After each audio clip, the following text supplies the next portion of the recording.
বঙাইগাঁও জিলাৰ মানিকপুৰ আৰক্ষী থানাৰ অন্তৰ্গত ১ নং ভাণ্ডাৰাত বোৱাৰী নিৰুদ্দেশৰ ঘটনা সংঘটিত হৈছে।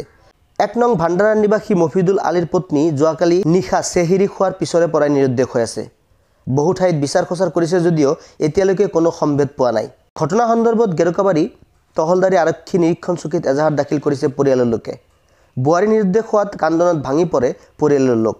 কেইবামাহ পূৰ্বে সামাজিকভাৱে বিবাহ হৈছিল দম্পতীহালৰ। যদি কোনো সদাশয় ব্যক্তিয়ে ফটোত থকা এইজন ব্যক্তিৰ সম্ভেদ পায় তেন্তে 7975034914 নাইবা 9859194632 নম্বৰত যোগাযোগ কৰিবলৈ আহ্বান জনাইছে পৰিয়ালৰ লোকে। মানে আমার বউটা আমার শ্বশুর বাড়িতে ৪-৫ দিন থাকছে, থাকার পরে আমি কালকে নিয়ে আসি। নিয়ে আসার পরে মানে সকালে তো শরীরটা বেশি ভালো আছিল না, সন্ধ্যাবেলা তো বড়ি ঠুরি আইনা দিছি। আইনা দেওয়ার পরে খাইছে, খাওয়ার পরে ঘুমাইছে। তো সেহরি খাওয়ার সময় পোয়াতে আমি তাক ডাকছি যে সেহরি খাওয়ার জন্য।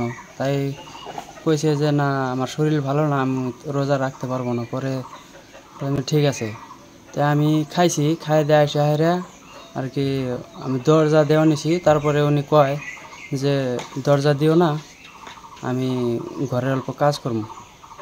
তো কাজের কথা কয়ে বাড়াইছে। বাড়ানোর পরে তো কাজ করবো এটা তো আমি কোনো শব্দ পাইতেছি না। শব্দ না পাওয়াতে আমি বাইরে বাড়াই দেখি যে নায়িকা নিখোঁজ হয়ে গেছে। তোমার কি সন্দেহ হয় কি? আমার তো এমনি কোনো সন্দেহ হয় না। এখন জানি না কে আমি এরকম করলো। মানে কালকে আমি নিয়ে আইছি, রাত্রে আমার সাথে ভালো ভালোই আসিল। তো সকালে শরীরে কি ধরনের কাপড় পিন্ধে গেছিল?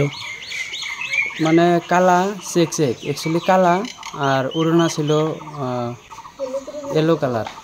এটার জন্য থানায় কেস টেস করা হয়েছে?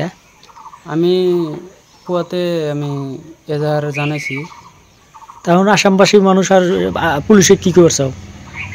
আমি আসামবাসীর মানুষ আরও পুলিশক আহ্বান জানাইছোঁ। তাই সকলে মানে খুঁজি দিয়ে।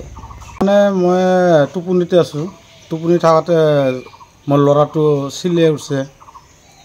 সি বোলে কয় তোমাৰ বোৱাৰীটো ক'ত গ'ল? তাৰপৰা ঝাৰু মাৰিব উঠিছিল। ঝাৰু মাৰাতে নাই হৈ গৈছে। মই এইখিনিয়ে জানো। তাৰমানে আৰু নিজে দাউৰি কৰিলোঁ। আপোনালোকে বিচাৰ কুচাৰ কৰিছে নেকি? বিচাৰ মানে সাৰা দিনটোৱে আজি মই বিচাৰ আপনাৰ ল'ৰাটো বিয়া পাতিছে ক'ত? এইটো বিলাচীপাৰা পূব বানিয়াপাৰা। এইটো খবৰ কৰিছে তাতে? তাতে খবৰ কৰিছে। এইটো থানাত কেছ কৰিছে নেকি? থানাত মানে এজাহাৰ দিছোঁ।